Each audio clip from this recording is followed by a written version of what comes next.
তারাবির নামাজ না পড়লে কি গুনাহ হবে? অনেকেই বলেন তারাবি না পড়লে রোজা হয় না। তারাবি নামাজ এটা গুরুত্বপূর্ণ একটি সুন্নত আমল। রমাদান মাসে যদি কেউ তারাবির নামাজ পড়ে, নবী করিম সাল্লাল্লাহু আলাইহি ওয়াসাল্লাম বলেছেন, মান কামা রমাদানা ঈমানান ওয়া ইহতিসাবা গুফিরা লাহু মা তাকাদ্দামা মিন যামবি। যে ব্যক্তি রমজানের রাতের বেলা দাঁড়িয়ে তারাবির নামাজ আদায় করবে, তার পেছনের সমস্ত গুনাহ খাতা আল্লাহ তাআলা মাফ করে দিবেন। অতএব তারাবি নামাজ পড়তে চেষ্টা করা উচিত। কিন্তু কোনো কারণে যদি কেউ তারাবি নামাজ না পড়েন, তার কারণে তার রোজা হবে না, এমন কোনো কথা পৃথিবীর কোনো আলেম, কোনো ফকি বলেন নাই।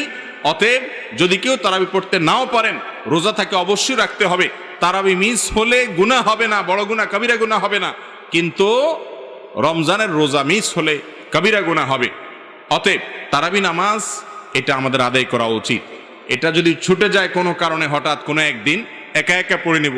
আর যদি অসুস্থতার কারণে শরীর খারাপ লাগে, পড়লামই না, একদিন মাত দিলাম হঠাৎ করে, তাহলে ইনশাআল্লাহ বড় কোনো গুনাহ হবে না বা গুনাহ হবে না।